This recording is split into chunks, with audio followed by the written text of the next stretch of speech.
Hello friends, good morning. നമ്മുടെ Kerala TV സീരിയലിലേക്ക് എല്ലാവർക്കും സ്വാഗതം. അങ്ങനെ നിളയാണെന്നുണ്ടെങ്കിൽ ഭയങ്കര സങ്കടത്തോടെ ആകാശത്തേക്ക് നോക്കി നക്ഷത്രങ്ങളെ നോക്കി കരഞ്ഞുകൊണ്ടിരിക്കുന്ന സമയത്ത് വിനീത് അങ്ങോട്ടേക്ക് ഇറങ്ങി വന്നു. അപ്പോൾ അതേ അമ്മാവനെ പറ്റിയുള്ള കാര്യങ്ങൾ ചിന്തിക്കുക, അമ്മാവൻ പറഞ്ഞ കാര്യങ്ങളെ പറ്റിയൊക്കെ. അപ്പോൾ ഈ വീടിന് എന്തൊരു പ്രശ്നം ഉണ്ടെങ്കിലും താൻ ഓടി എത്തുമെന്ന് അമ്മാവനോട് പറഞ്ഞ കാര്യങ്ങളെല്ലാം വിനീത് ഒരു നിമിഷം അവിടെ നിന്ന് ആലോചിക്കുക. പിന്നെ കാവേരിയും അതുപോലെ അമ്മയും അവരെല്ലാവരും അവിടെ ഇരുന്ന് ഇങ്ങനെ സംസാരിക്കുക. അപ്പോൾ എങ്ങനെയാണ് ഇവരെല്ലാം ഇങ്ങനെ മാറിപ്പോയതെന്ന് എനിക്ക് ചിന്തിക്കാൻ കൂടി വയ്യാന്നൊക്കെ അമ്മയോട് ഇങ്ങനെ പറയുന്നു. അപ്പോൾ എപ്പോഴും വഴക്ക് പറയൂ എന്നൊക്കെ പറഞ്ഞ് നീള പറയുന്നു. ഇതേ കണ്ടില്ലേ നുള്ളിയതാണെന്നും പറഞ്ഞ് ആ പാടൊക്കെ കാണിച്ചു കൊടുക്കുക കയ്യിൽ. അപ്പോൾ ഇതൊക്കെ വിനീത് അവിടെ നിന്ന് കാണുവാണ്. വിനീതിന് ഇതൊന്നും കണ്ടിട്ട് സഹിക്കുന്നില്ല കേട്ടോ. അപ്പോൾ ആ പറഞ്ഞതെല്ലാം കേട്ട് വിനീത് കൊച്ചിൻ്റെ അടുത്തേക്ക് വന്നു. അപ്പോൾ അന്നേരം മോളെന്താ ആകാശത്തേക്ക് നോക്കിയിരിക്കുന്നതെന്ന് ചോദിച്ചു. അന്നേരം കരഞ്ഞുകൊണ്ടൊന്നും മിണ്ടാതെ ഇരിക്കുക. അച്ഛനെ ഓർമ്മ വന്നോ എന്ന് വിനീത് ചോദിച്ചപ്പോൾ ഇല്ലയെന്ന് പറഞ്ഞു. സത്യം പറയാൻ പറഞ്ഞു വിനീത്.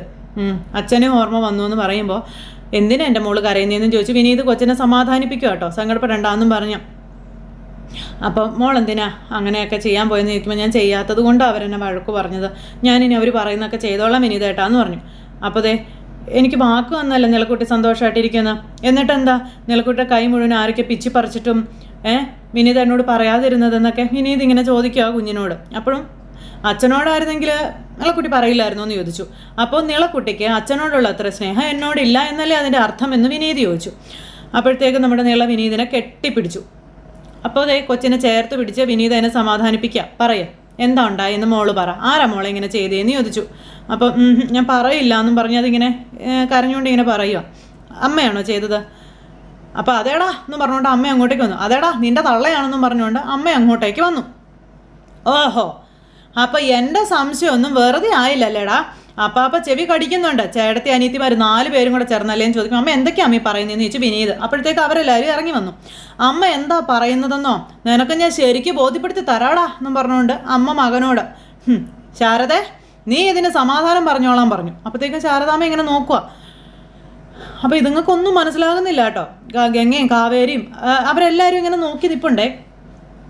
അപ്പോഴത്തേക്കും ദേ അമ്മയും കൊച്ചുമോളും കൂടെ അങ്ങോട്ട് വന്നു. എന്താ അടി ഇവിടെ പ്രശ്നമെന്ന് അമ്മ ചോദിക്കുമ്പോൾ എനിക്കറിയില്ല എന്ന് പറഞ്ഞു. അപ്പോഴത്തേക്ക് ഇവരെല്ലാവരും കൂടെ അങ്ങ് വന്നു.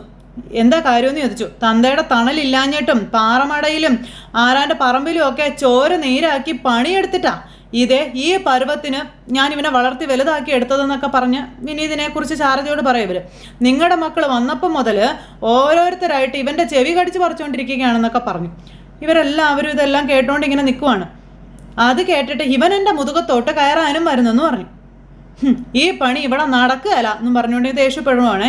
മക്കളെയും കൂട്ടി ഇപ്പം ഇവിടുന്ന് ഇറങ്ങിക്കോളാനും പറഞ്ഞു. അത് കേട്ട് കഴിഞ്ഞപ്പോഴത്തേക്കും ആകെ അന്തം വിട്ടിങ്ങനെ നിൽക്കും ഇവർ. എന്താ സംഭവം എന്ന് പോലും നിങ്ങൾക്ക് മനസ്സിലാകുന്നില്ല. അല്ലെങ്കിൽ ഞാൻ ഇറങ്ങും ഇവിടുന്നൊക്കെ പറഞ്ഞുകൊണ്ട് ഭയങ്കര ഡയലോഗും കാര്യങ്ങളും. നീ ഇവനെയും നിന്റെ 4 മക്കളെയും കൂട്ടി സുഖമായിട്ട് ഇവിടെ അങ്ങ് ജീവിച്ചോളാനും പറയാം. ശാരദാമ്മ അന്തം വിട്ട് നിൽക്കുവാണേ. ഇവർക്കൊന്നും മനസ്സിലാകുന്നില്ല. ഇവർ ചുമ്മാ കാട് കയറി അങ്ങ് സംസാരിക്കുക. അപ്പോൾ ഗംഗയും കാവേരി അമ്മനെയൊക്കെ ഇങ്ങനെ അങ്ങോട്ടും ഇങ്ങോട്ടും നോക്കുവാണ്. ഇവർക്കും കാര്യം എന്താണെന്ന് മനസ്സിലായിട്ടില്ല. ആ സമയത്ത് അമ്മ എന്തൊക്കെയാ ഈ പറയുന്നത്, ഞാൻ പറയുന്നൊന്ന് കേൾക്കാൻ പറഞ്ഞു വിനീത്. അങ്ങോട്ട് മാറി നിൽക്കടാ നാണം കെട്ടവനെന്ന് പറഞ്ഞുകൊണ്ട് വിനീതിനെ പിടിച്ചൊരു ഒരൊറ്റ തള്ളും കൂടി അമ്മ. ദേ ഞാൻ ഇറങ്ങി തരാമെന്ന് പറഞ്ഞാൽ വേറെ എവിടേക്കെങ്കിലും പോകുമെന്നല്ല അതിൻ്റെ അർത്ഥം. അപ്പോഴും ഇവരിങ്ങനെ നോക്കുക. ഞാനും എൻ്റെ ഭർത്താവും കൂടെ കഷ്ടപ്പെട്ടുണ്ടാക്കിയ വീട് സ്ഥലമാണിത്, അല്ലാതെ ആരുടെയും ഔദാര്യത്തിന് കൊണ്ടൊന്നുമല്ല. ഇവിടുത്തെ ഉത്തരത്തിൽ കെട്ടി തൂങ്ങി നിൽക്കും ഞാൻ. എൻ്റെ ശവത്തിൽ ചവിട്ടിയിട്ടേ ഇവനെയും കൊണ്ട് ജീവിക്കൂ, നീ നോക്കിക്കോ എന്നൊക്കെ പറഞ്ഞു ഭയങ്കര ഡയലോഗേ. എന്നും പറഞ്ഞുകൊണ്ട് നേരത്തേക്കും അമ്മയൊക്കെ നിൽക്കുക. സുജാതെ നീ എന്ത് ബോധക്കേടായി പറയുന്നതെന്ന് അമ്മ ചോദിക്കാം. എനിക്ക് ഇപ്പോൾ ഒരു തീരുമാനം അറിയണമെന്നും പറഞ്ഞുകൊണ്ട് സുജാത അവിടെ കിടന്ന് കയറ് പൊട്ടിക്കാൻ തുടങ്ങി. വിനീതൊന്നും മിണ്ടാതെ തിരിഞ്ഞു നിൽക്കുക. അപ്പോഴത്തേക്ക് ഓഹോ എന്നാൽ നിന്നെ ഞാൻ എൻ്റെ ശവം കാണിക്കണമെന്ന് പറഞ്ഞാൽ അമ്മ അകത്തേക്ക് കയറിപ്പോയി. ശാരദാമ്മയും മക്കളും അന്തം വിട്ടിങ്ങനെ നിൽക്കുക. അപ്പോൾ അമ്മ ആദ്യം ഇറങ്ങിയപ്പോൾ മക്കളും പിന്നാലെ ഇറങ്ങി. അമ്മ എന്താ ഇതെന്ന് വിനീതി ചോദിച്ചു. അപ്പം നിനക്ക് നിൻ്റെ അമ്മയുടെ ജീവനേക്കാളും പ്രധാനമാണോടാ തൊലിവെളുപ്പുള്ള ഒരു പെണ്ണ് എന്നും ചോദിച്ചുകൊണ്ട് അങ്ങനത്തെ ഡയലോഗ്. അവൾക്കാണെങ്കിൽ നിന്നെ വേണ്ടേതാനും, പിന്നെ നീ എന്തിനാടാ പിന്നാലെ നടക്കുന്നതെന്നൊക്കെ ചോദിച്ച് ഭയങ്കരമായിട്ട് പെങ്ങളും ആങ്ങളെ കളിയാക്കിക്കൊണ്ടിരിക്കാം. ശാരദാമ്മ ഒന്നും മിണ്ടിയില്ല കേട്ടോ. ബാ മക്കളെന്ന് പറഞ്ഞ് മക്കളെയും വിളിച്ച് അവരവിടെ നിന്ന് അങ്ങ് ഇറങ്ങി. അമ്മയോടും മോളോടും ദൈവം ചോദിക്കുമെന്നും പറഞ്ഞാൽ അമ്മ ആ വീടിൻ്റെ പടി ഇറങ്ങുമ്പം അത്രയ്ക്ക് ദണ്ണം ഉണ്ടെങ്കിൽ നിങ്ങളും കൂടെ പോയിക്കോളാൻ പറഞ്ഞു കൊച്ചുമകൾ. ഓരോ സംശയമില്ലടി, നീയൊക്കെ ജനിക്കുന്നതിന് 19 വർഷം മുൻപ് ഈ ഭൂമി കണ്ടവളാടി രാധമ്മ എന്ന് ആ അമ്മ പറയാം. അതും പറഞ്ഞ് ആ അമ്മയും അവർക്കൊപ്പം ഇറങ്ങിപ്പോവുകയാണേ. അങ്ങനെ അവരെല്ലാവരും ഇറങ്ങിപ്പോയി കഴിഞ്ഞപ്പോൾ അമ്മയ്ക്കും മോക്കും ഭയങ്കര സന്തോഷമായി. രണ്ടെണ്ണങ്ങളും കൂടെ അകത്തേക്ക് കയറിപ്പോയി. വിനീതാണെങ്കിൽ സങ്കടത്തിൽ ഇങ്ങനെ നിൽക്കുന്നവിടെ. ഇതിന് ശേഷം ഒരു മരച്ചുവട്ടിൽ ഒരു കാട്ടിൽ എല്ലാവരും കൂടെ പോയിരിക്കുക. ഇവർ ഇത്രയും പേര് മനസ്സ് വേദനിച്ച് സങ്കടപ്പെട്ട് തകർന്ന് തരിപ്പണമായാണ് അതുങ്ങൾ ഇരിക്കുന്നത്. അപ്പോൾ ദേ കാലങ്ങൾക്ക് മുന്നേ ഇതിലെ ഈ കാട്ടുമൃഗങ്ങളൊക്കെ ഇറങ്ങിക്കൊണ്ടിരുന്ന സ്ഥലമാണിതെന്നൊക്കെ പറഞ്ഞുകൊണ്ട് അമ്മ രാധമ്മ ഇങ്ങനെ ഇവരോട് പറയുമ്പോൾ എന്തായാലും ആ വീട്ടിലുള്ളവരെക്കാളും ഭേദാ അന്നും പറഞ്ഞ് നേരെ നമ്മുടെ കാവേരി ഇങ്ങനെ പറഞ്ഞു. അങ്ങനെ ഇവരിങ്ങനെ ഇരിക്കുമ്പോഴത്തേക്ക് അതിൽ ആരോ നടന്നു വരുന്നുണ്ട് എന്ന് നിള പറയുകയാണ്. അപ്പോൾ ഇവർ നോക്കുന്നു. അപ്പോൾ വിനീത വന്ന് അമ്മായി നാളെ തന്നെ ഞാൻ വാടകയ്ക്കൊരു വീട് നോക്കാമെന്ന് ഇവരോട് പറയുക കേട്ടോ. അപ്പോൾ ഇവരിങ്ങനെ അങ്ങോട്ടും ഇങ്ങോട്ടും നോക്കി. അതിന് വാടക കൊടുക്കാനുള്ള ഭാഗ്യമൊന്നും ഇവരുടെ കയ്യിലില്ല മോനെ എന്ന് പറയുമ്പം അക്കാര്യം ഓർത്ത് അമ്മായി ടെൻഷൻ ആവണ്ടെന്ന് പറഞ്ഞു.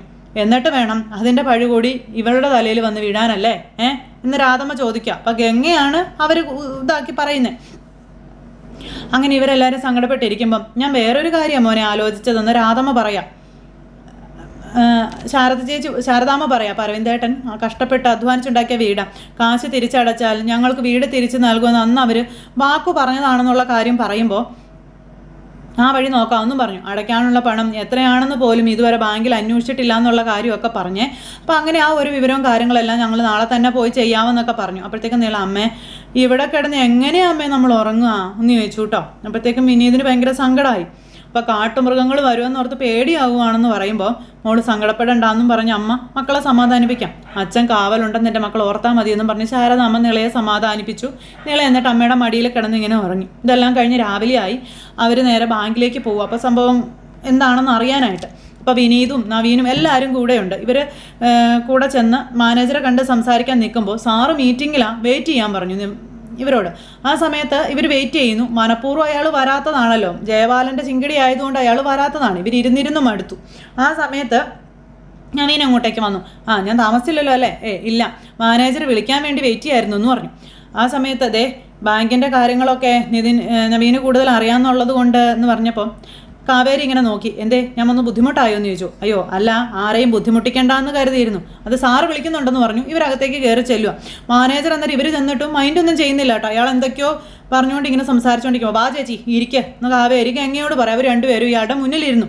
ആ സമയത്ത് ഇതാരാ, ആ ജപ്തി കേസാണോ എന്ന് ഇയാളൊന്നും അല്ലാത്തതുപോലെ ചോദിക്കുക കേട്ടോ. അതെ സാർ, ഇതെന്തായിരുന്നു കസ്റ്റമറുടെ പേര്? അത് അങ്ങനെ പെട്ടെന്ന് മറക്കാറായിട്ടില്ല സാറിന് കാവേരി മാനേജറോട് പറയാം. അച്ഛൻ്റെ ചിതയിലെ ചൂടാറും മുൻപ് 4 പെൺമക്കളെയും 2 അമ്മമാരെയും കൂടി തെരുവിലേക്ക് ഇറക്കിവിട്ട കേസാണെന്ന് പറയുമ്പം ഞങ്ങളും മറന്നിട്ടില്ലെന്ന് മാനേജർ പറയാം. ഒട്ടും സിവിലൈസ്ഡായിട്ടുള്ള ഒരു പെരുമാറ്റമല്ല നിങ്ങളുടെ ഭാഗത്തുനിന്ന് ഉണ്ടായതെന്ന് അയാൾ പറയുമ്പം അച്ഛൻ ജീവിച്ചിരിക്കുമ്പം ഇങ്ങനെ ഒരു ലോണിനെ പോലും പറ്റി ഞങ്ങൾക്ക് അറിയില്ലായിരുന്നു നിങ്ങളോട് ഞങ്ങൾ പറഞ്ഞല്ലേ. അച്ഛൻ്റെ മരണശേഷം പെട്ടെന്ന് 2 പേര് കയറി വന്ന് വീട്ടിൽ നിന്ന് ഇറങ്ങിക്കൊടുക്കണമെന്ന് പറഞ്ഞാൽ ഞങ്ങൾ എന്ത് ചെയ്യണം സാറിന് ഗംഗ ചോദിക്കുകയാണ്. പലതവണ പറഞ്ഞു കഴിഞ്ഞതല്ലേ ഇതിനെപ്പറ്റിയൊക്കെ. വീണ്ടും ഒരു തർക്കത്തിനാണോ നിങ്ങൾ വന്നിരിക്കുന്നത് എന്നൊക്കെ ഇയാൾ ചോദിക്കുമ്പം അയ്യോ അങ്ങനെയൊന്നും അല്ല സാർ, ഇവർക്ക് ഇവരുടെ വീട് തിരിച്ചു വേണമെന്ന് പറയുമ്പം തിരിച്ചു വേണമെന്ന് പറഞ്ഞാൽ എങ്ങനെയാണ്? ഹൗസിംഗ് ലോൺ കുടിശ്ശിക തീർത്ത് അടയ്ക്കുന്ന പക്ഷം വീട് ഇവർക്ക് തന്നെ തിരിച്ചു നൽകാമെന്ന് ഒരു ഉപാധി പറഞ്ഞിരുന്നു അന്ന് എന്ന് നമ്മൾ നവീൻ പറയാം. അതിന് എത്ര പണം കുടിശ്ശികയായിട്ടുണ്ടെന്ന് അറിയണം എന്നും പറഞ്ഞു. അപ്പം രാഹുലേ നോക്കിക്കേ എന്ന് പറഞ്ഞു. എന്നിട്ട് ഇവരിങ്ങനെ തലയൊക്കെ ചൊറിഞ്ഞ് ഏതാണ്ടൊക്കെ കുറേ നോക്കി. അപ്പോൾ ഏകദേശം 10 ലക്ഷം രൂപ വരും ലോൺ മാത്രം, പിന്നെ കുടിശ്ശികയും കാര്യങ്ങളെല്ലാം ചേർത്ത് 30 ലക്ഷം രൂപ അടയ്ക്കണമെന്ന് പറഞ്ഞു. അപ്പോൾ അങ്ങനെ അടച്ച് തീർത്തില്ല എന്നുണ്ടെങ്കിൽ ഇത് വേണ്ടാന്ന് വെക്കണമെന്നാണ് ബോർഡിൻ്റെ തീരുമാനമെന്ന് ഇയാൾ പറയുവാണ്.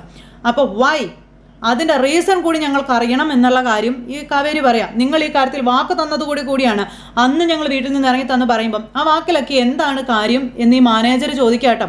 ഒരു ഹൗസിംഗ് ലോൺ ചോദിച്ചു വരുമ്പോൾ നിങ്ങൾ ആവശ്യപ്പെട്ട പണം നിങ്ങൾക്ക് തരുന്നു, പിന്നീട് തിരിച്ചടവ് മുടങ്ങുന്ന ആ ഒരു സമയത്ത് ചോദിക്കാൻ വരുമ്പോഴേ പോലീസിനെ കയ്യേറ്റം ചെയ്യൽ, ആത്മഹത്യാ ഭീഷണി, ഞങ്ങൾക്ക് ഈ പുലിവാല് പിടിക്കേണ്ട വല്ല കാര്യമുള്ളതാണോ എന്ന് ചോദിച്ചു.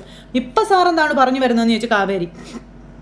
ഞങ്ങളെ സംബന്ധിച്ചിടത്തോളം കസ്റ്റമേഴ്സിൻ്റെ ക്യാരക്ടർ കൂടി പരിഗണിക്കേണ്ടതുണ്ടെന്നൊക്കെ ഈ മാനേജർ പറയാം. നിലവിലെ കുടിശ്ശിക തീർത്ത് നിങ്ങളെ അവിടെ താമസിക്കാൻ അനുവദിച്ചാലും നാളെ വീണ്ടും പണം കുടിശ്ശിക വരത്തില്ല എന്ന് ഞങ്ങൾക്ക് എന്താ ഉറപ്പെന്ന് ചോദിച്ചു. അങ്ങനെ നമ്മുടെ ഇവരെ ശരിക്കും ചതിക്കുകയാണ് ഈ മാനേജറെ. അപ്പം ചതിയാണ് നിങ്ങളിപ്പോൾ ഈ കാട്ടുന്നത് എന്ന് കാവേരി പറഞ്ഞു. ഇല്ല പെങ്ങളെ, ഇത് ബിസിനസ്സാണ്, ഞാൻ ഇവിടുത്തെ വെറും ഒരു ജീവനക്കാരൻ മാത്രമാണെന്നൊക്കെ പറഞ്ഞ് ഇയാൾ വലിയ ഡയലോഗുകൾ ഇറക്കുകയാണ്. വാ കാവേരി പോകാമെന്ന് ഗംഗ പറഞ്ഞു. അങ്ങനെ ഇവർ പോകുമ്പോൾ നമ്മുടെ നവീൻ പറഞ്ഞു, അതെ നിങ്ങളിപ്പോൾ ഇത്രയും പറഞ്ഞ സ്ഥിതിക്ക് ഇതിൻ്റെ മുകളിലുള്ള ആൾക്കാരുമായിട്ട് ഞങ്ങൾക്ക് ബന്ധപ്പെടേണ്ടി വരും. അപ്പോൾ ഇതിൻ്റെ ബോർഡ് നിങ്ങളല്ലല്ലോ, അവരെ ഞാൻ കോൺടാക്ട് ചെയ്തോളാം എന്നും പറഞ്ഞിങ്ങനെ നമ്മുടെ നവീൻ പോട്ടെ സാറേ എന്നും പറഞ്ഞുകൊണ്ട് അവരവിടെ നിന്ന് ഇറങ്ങിപ്പോരുക. പിള്ളേരൊന്ന് പ്രശ്നം ഉണ്ടാക്കുമോ സാറേ എന്ന് അടുത്ത് നിന്നവൻ ചോദിക്കുമ്പോൾ പിള്ളേരൊന്ന് കളിച്ച് നോക്കട്ടേന്നേ, 30 അല്ല 60 ലക്ഷം രൂപ കൊണ്ടു തന്നാലും ഇനി ആ വീട്ടിൽ ഉറങ്ങുന്ന കാര്യം അവർ സ്വപ്നം കാണുക മാത്രമേ ഉള്ളൂ എന്നും ഇയാൾ പറയുവാണ്. അപ്പോൾ ജയബാലൻ്റെ ശിങ്കടി ആയതുകൊണ്ട് അയാൾ ആ തീരുമാനം അങ്ങ് എടുത്തു കഴിഞ്ഞു. അത് കഴിഞ്ഞതിന് ശേഷം പിന്നെ കാവേരിയും ഗംഗയും കൂടെ പോയ കാര്യത്തിന് എന്തെങ്കിലും നിവർത്തി ഉണ്ടാവുമോ എന്നൊക്കെ രാധമ്മ ശാരദയോട് ചോദിക്കുക. അപ്പോൾ ഇത് കേട്ടപ്പോൾ അതൊന്നും അറിയില്ലമ്മേ, നമ്മൾ പോയി അന്വേഷിച്ച് വരാനല്ലേ അവർ പോയിരിക്കുന്നത്, എന്തായാലും കാര്യങ്ങൾ നോക്കാമെന്ന് പറഞ്ഞു. നമുക്ക് ആ വീട് തിരിച്ച് കിട്ടുമോ, അവരൊന്ന് പോയപ്പോഴേക്കും വീട് തിരിച്ചു കിട്ടുമെന്നാണോ അമ്മ വിചാരിച്ചിരിക്കുന്നത്, ഇനി അങ്ങോട്ട് തിരിച്ചു പോകുമെന്നുള്ള പ്രതീക്ഷയിലാണ് ഞാനിവിടെ നിൽക്കുന്നതെന്നാണോ അമ്മ കരുതിയിരിക്കുന്നതെന്നും ശാരദാമ്മ ചോദിക്കും കേട്ടോ. അങ്ങനെ വിനീതിൻ്റെ പറമ്പിലും അതിലും ഇതിലൊക്കെ ആയിട്ട് അതുങ്ങൾ നേരം കഴിച്ചു കൂട്ടുവാണ്. അപ്പോൾ വലിയൊരു കയത്തിൽ കുത്തൊഴുക്കിൽ പെട്ട് കാല് വഴുതി വീണ ഒരു അവസ്ഥയിൽപ്പെട്ട് നിൽക്കുക ഞാനൊന്നും പറഞ്ഞു. അപ്പോൾ പിന്നെയും വെള്ളം കാണുമ്പോൾ ശ്വാസം മുട്ടി പിടഞ്ഞത് ഓർമ്മ വരും എന്നൊക്കെ പറഞ്ഞുകൊണ്ട് ഇങ്ങനെ പറയുവാണ്. അപ്പോൾ അതുപോലെയാണ് ഞാനിനി എന്ത് ചെയ്യുമെന്ന് എനിക്കറിയില്ല എന്നൊക്കെ പറയുമ്പോൾ അരവിന്ദേട്ടൻ തന്ന അതെല്ലാം നഷ്ടപ്പെട്ടു, അരവിന്ദേട്ടനൊപ്പം അപ്പോൾ ആ സന്തോഷവും പോയി എന്നൊക്കെ പറഞ്ഞ് ഭയങ്കരമായിട്ട് ശാരദാമ്മ കരയുന്നു. അപ്പോഴത്തേക്കും പിള്ളേർ കുളിക്കാനായിട്ട് അങ്ങോട്ടേക്ക് ഇറങ്ങി വന്നു. കുളിക്കാൻ ഇറങ്ങി വന്നപ്പോഴത്തേക്കും അമ്മ മക്കളോട് പറഞ്ഞു, പെട്ടെന്ന് കുളിച്ച് കയറണം കേട്ടോ, ഒത്തിരി വെള്ളത്തും കുത്തി കിടന്ന് മറിഞ്ഞ് പനിയൊന്നും വരുത്തി വെക്കല്ലേ മക്കളേന്ന്. അപ്പോൾ ഇല്ലയെന്ന് പറഞ്ഞു. അങ്ങനെ ഇതൊക്കെ എവിടുന്നാന്ന് ചോദിച്ചു. അപ്പോൾ തോർത്തൊക്കെ വിനീതേട്ടൻ വാങ്ങിച്ചതെന്നാണെന്ന് പറഞ്ഞു കേട്ടോ. ബക്കറ്റ് എടുക്കുന്നവൻ്റെ സുജാത ഒന്നും പറഞ്ഞില്ലേ എന്ന് ചോദിച്ചു. ഇല്ല, ഗീതേച്ചിയും എന്തൊക്കെയോ പറഞ്ഞു പിരികേറ്റുന്നുണ്ടെന്ന് പറയുമ്പം അവളെ കിടന്ന് ചിലക്കട്ടെ, നിങ്ങൾ വാ മക്കളെ എന്ന് പറഞ്ഞുകൊണ്ട് നിങ്ങൾ അങ്ങോട്ട് പോയി. അപ്പോഴേക്കും സുജാത അവിടുന്ന് വെള്ളം കോരി ഒഴിക്കുക. അപ്പോൾ അമ്മായിന്ന് വിളിച്ച സാരത്തുമ്പിൽ നിന്ന് മാറാതിരുന്ന കൊച്ചാ എന്നും പറഞ്ഞുകൊണ്ട് ഇങ്ങനെ പറയേ. അങ്ങനെയാണെങ്കിൽ കണക്ക് കൂടുതൽ പറയാനുള്ളത് എനിക്കല്ലേ ശാരദയെന്ന് അമ്മ ചോദിച്ചു. ഞാൻ പെറ്റ മക്കളല്ലേ അരവിന്ദനും സുജാതയും, പിന്നെയുള്ളത് മരുമക്കളും കൊച്ചുമക്കളും ഒക്കെ അല്ലേ എന്നൊക്കെ അമ്മ ഇങ്ങനെ ചോദിക്കുവാണ്. ഞാൻ പറയുന്ന വാക്കിന് വിലയുണ്ടായിരുന്നെങ്കിൽ നീയും മക്കളും ഇപ്പോൾ ഈ പറമ്പിൽ നിൽക്കേണ്ടി വരുമായിരുന്നോ എന്നും ആ അമ്മ ചോദിക്കുവാണ്. അങ്ങനെ അതുങ്ങളെ പാതരാത്രി വീട്ടിൽ നിന്ന് പെരുവഴിയിലേക്ക് ഇറക്കി വിട്ടിട്ട് മീൻ കഴുകിയ വെള്ളവും ഇതുങ്ങളുടെ നേരെ ഒഴിച്ചുകൊണ്ട് നിൽക്കുകയാണ് സുജാത എന്ന് പറയുന്നത്. അപ്പോൾ അമ്മ കരഞ്ഞപ്പോഴത്തേക്കും ശാരദാമ്മ അമ്മയെ സമാധാനിപ്പിക്കുക. അപ്പോഴത്തേക്ക് ഒളിഞ്ഞു നോക്കുക സുജാത വന്നതേ അവൾ വരുന്നുണ്ടെന്ന് പറഞ്ഞു. ഇനി അവളുടെ മുന്നിൽ നമ്മൾ കരയരുതെന്നും രാധമ്മ പറയുവാണ് ശാരദാമ്മയോട്. ഈ സമയം പിന്നെ കാണിക്കുന്നത് നമ്മുടെ നവീൻ അവിടെ നിന്ന് ആരെയോ ഫോണിൽ വിളിക്കാം. അപ്പോൾ നവീനിങ്ങനെ ആരെയോ ഫോണിൽ വിളിച്ചിട്ട് ഇവരുടെ വിവരങ്ങളെല്ലാം ചോദിക്കുകയാണ്. അപ്പോഴത്തേക്ക് അമ്മ പറന്നു വന്ന് ഇത് കാണുവാണ്, മകൻ ഇങ്ങനെ ഫോണിലൊക്കെ സംസാരിക്കുന്നത്. അപ്പോൾ അങ്ങനെ ഒരു സിറ്റുവേഷനിൽ ഇന്നത്തെ കഥ അവസാനിച്ചു. ഇനി നാളെയാണ് നമ്മുടെ നിളക്കുട്ടിയും അതുപോലെ യമുനയും കൂടെ കുളിക്കാനായിട്ട് അവിടെ പോകുന്നതും നിള വെള്ളത്തിലേക്ക് വീഴുന്നതും അവിടെ രക്ഷകനായിട്ട് നമ്മുടെ ചേട്ടൻ വരുന്നതും ഒക്കെ. അപ്പോൾ അങ്ങനെ ആ ഒരു സിറ്റുവേഷനും കാര്യങ്ങളും ഒക്കെ ആയിട്ട് നല്ല കഥയായിട്ട് നാളെ എപ്പിസോഡ് വരുന്നുണ്ട്. അപ്പോൾ ആരും മിസ് ചെയ്താൽ കാണണം കേട്ടോ. എല്ലാവർക്കും നല്ലൊരു ദിവസം ആശംസിക്കുകയാണ്. എല്ലാവരും തരുന്ന സപ്പോർട്ടിനും സ്നേഹത്തിനും ഒത്തിരി നന്ദി അറിയിക്കുന്നു. അടുത്ത സൂപ്പർ ഹിറ്റ് കഥയുമായി കാണുന്നത് വരെ എല്ലാവർക്കും നന്ദി. സ്വീകരിക്കാൻ ഷേക്കർ. Bye bye, Tata.